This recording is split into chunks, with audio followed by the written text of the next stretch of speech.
Hutan merupakan khazanah alam yang tidak ternilai.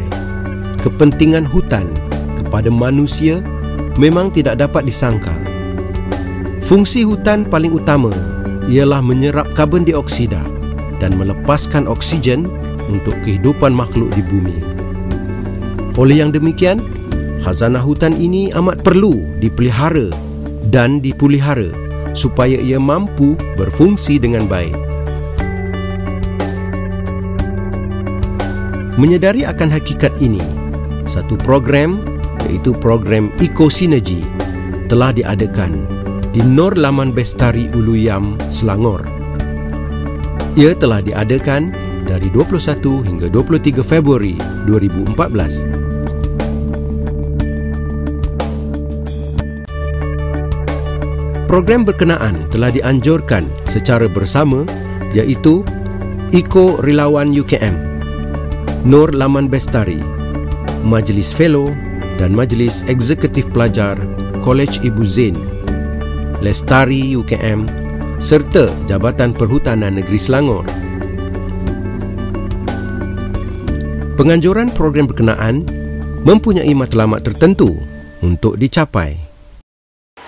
Okey, projek Eko Relawan UKM ini kita telah mulakan secara kecil-kecilan di Kolej Ibu Zain untuk memulakan satu program untuk kita lihat bagaimana kita boleh latih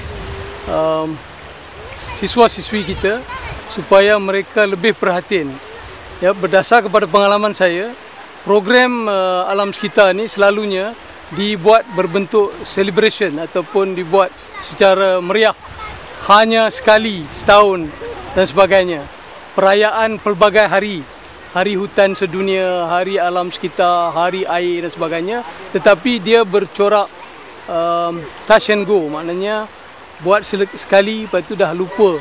Jadi kita berharapkan bahawa untuk menggerakkan satu keprihatinan alam sekitar, kita perlu mula di universiti.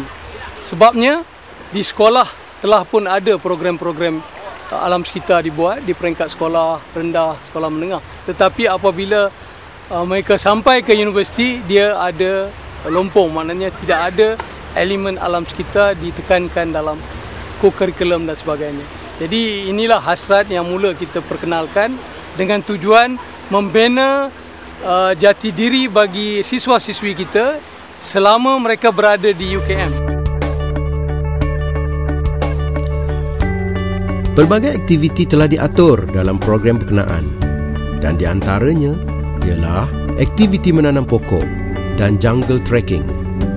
Dalam program ini, lebih kurang 200 batang pokok karas telah ditanam dalam kawasan resort Nur Laman Bestari, Ulu Yam, Selangor. Spesies pokok ini menghasilkan gaharu yang digunakan untuk membuat minyak wangi. Dikatakan harga gaharu amat tinggi, iaitu antara RM8,000 hingga RM12,000 sekilogram.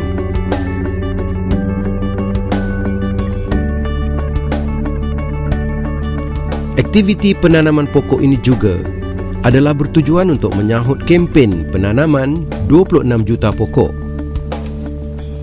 Kempen Satu Warga Satu Pokok ini telah diadakan oleh Jabatan Hutan Semenanjung Malaysia.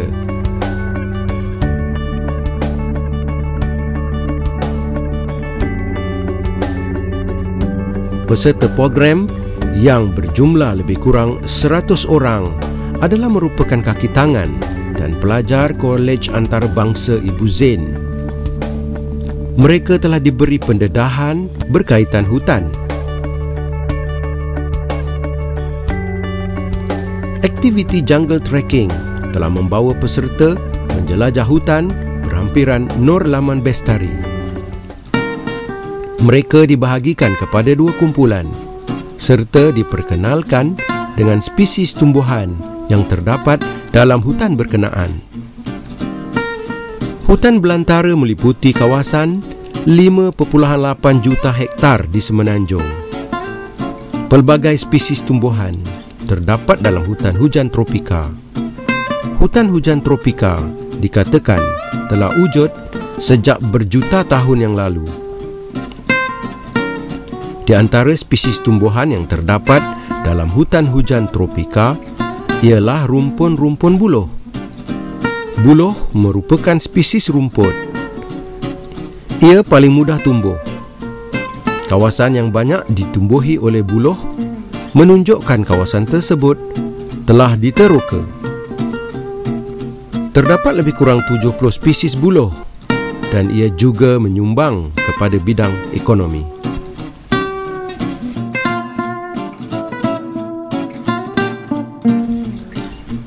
Selain daripada itu, dalam hutan ini juga terdapat pokok terap. Ia mempunyai getah berwarna putih. Terap merupakan tumbuhan yang satu famili dengan nangka, cempedak dan sukun.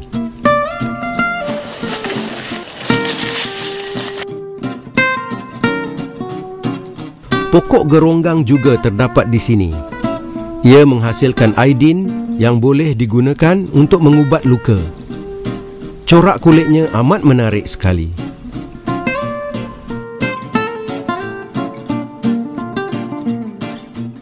Mana daun dia? Tak ada daun.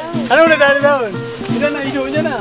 Fotosintesis di mana? Terdapat juga pokok rotan yang tumbuh di sini. Pokok rotan amat berguna untuk kraftangan dan juga untuk membuat perabot. Wujud lebih kurang 105 spesies rotan dalam hutan belantara.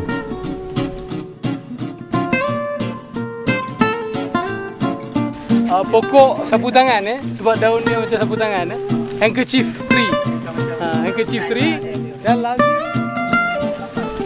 Dalam hutan ini juga terdapat pokok sapu tangan.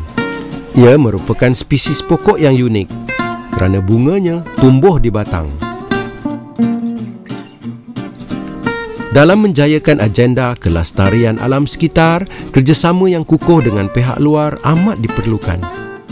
Kita juga perlu ada rakan. Ya, saya fikir dahulunya saya hanya berkesempatan berjumpa dengan jabatan-jabatan perhutanan sebab saya pernah kerja di situ, jadi senang ada kenal. Jadi kita bawa ke hutan Lipo, di Negeri Sembilan, di hutan simpan Sungai Menyala, Sungai Tekala, Sungai Sendat dan sebagainya. Dan akhirnya saya bertemu dengan sahabat lama saya iaitu Datuk Haji Hassan untuk kita lihat bagaimana resort-resort ataupun badan-badan berkorporat yang boleh membawa ataupun memberi ruang untuk ekorelawan untuk menjalankan khidmat masyarakat mereka di kawasan-kawasan baru. Boleh dikatakan hutan menyimpan 1001 khazanah yang perlu dipelihara dan dipulihara kesinambungannya untuk generasi mendatang. Pembangunan telah banyak menghakis kewujudan hutan di muka bumi ini.